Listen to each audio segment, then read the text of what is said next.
अस्सलाम वालेकुम, welcome back to my channel. उम्मीद करती हूँ आप सब खैरियत से होंगे, बिल्कुल ठीक होंगे और मज़े में होंगे।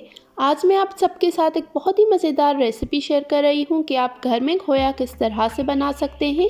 बहुत ही ज़्यादा सिंपल बन जाता है और बहुत ही ज़्यादा जल्दी बन जाता है। ये मैंने इसमें 2 लीटर दूध डाला है। खुला दूध आप यूज़ कीजिएगा। एक खुले बर्तन में मैंने इसे डालकर अच्छी तरह से बॉयल कर लिया है। ये देखें, इस पर अच्छी तरह से बॉयल आ गया है। अब मैं इसे मीडियम आग पर रख दूंगी। हमें दूध को अच्छी तरह से पकाना है। इसकी क्वांटिटी जो है वो बिल्कुल कम जब रह जाएगी तब तक हमें इसे पकाना है। मीडियम आग पर हमें इसे रख देना है। ये देखें, दूध काफ़ी हद तक बॉयल हो गया है। जब जब ये ऊपर आ रहा है तो मैं इसे मिक्स कर रही हूँ। बहुत ही सिंपल तरीके से आप ये मावा घर में बना सकते हैं। ये मावा बहुत सारा मीठा बनाने में यूज़ होता है। आप बहुत सारी चीज़ों में इसे यूज़ कर सकते हैं। मैं ये खोया गाजर के हलवे के लिए बना रही हूँ। गाजर के हलवे की रेसिपी मैंने अपने चैनल पर अपलोड की हुई है। आप कोशिश कीजिएगा कि आप मावा बनाने के लिए जो बर्तन यूज़ करें वो नॉन स्टिक हो। अगर आपके पास नॉन स्टिक नहीं है तो किसी मोटी लेयर वाला बर्तन यूज़ कीजिएगा।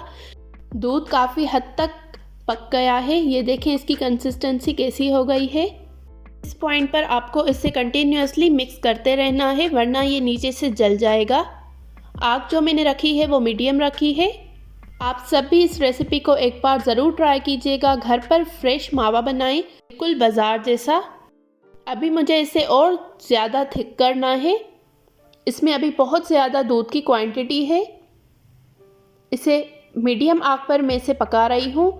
बहुत ही अच्छे तरीके से ये मावा रेडी हो जाएगा। अब ये बिल्कुल रेडी हो गया है। मैं इसे मिक्स कर रही हूँ। बिल्कुल अच्छी इसकी कंसिस्टेंसी हो गई है। जब ये ठंडा होगा तो ये और ज़्यादा थिक हो जाएगा। ये बिल्कुल रेडी हो गया है। मैं गैस बंद कर दूँगी। इसे ठंडा होने के लिए रख दूँगी और फिर फ्रीज़ कर लूँगी। ये नेक्स्ट डे हो गया है। मैंने इसे अच्छी तरीके से फ्रीज़ कर लिया है। ये आप इसकी कंसिस्टेंसी देख सकते हैं। बहुत ही ज़्यादा अच्छा मावा रेडी हुआ है, बिल्कुल बाज़ार जैसा। आप भी इस मावे को एक बार ज़रूर बनाइएगा। और बहुत सारी चीज़ों में ये यूज़ होता है। डिज़र्ट्स में, किसी भी मीठा बनाने में भी आप इसे यूज़ कर सकते हैं। ये मैंने गाजर के हलवे के लिए बनाया था। वो रेसिपी मैंने अपने चैनल पर पहले ही अपलोड कर दी है। तो मेरी इस वीडियो को ज़रूर लाइक कीजिएगा, मेरे चैनल को सब्सक्राइब कीजिएगा और कमेंट्स में अपना फीडबैक ज़रूर दीजिएगा कि ये रेसिपी आपको कैसी लगी। नई वीडियो के साथ, तब तक के लिए थैंक यू फॉर वॉचिंग। अल्लाह हाफिज़।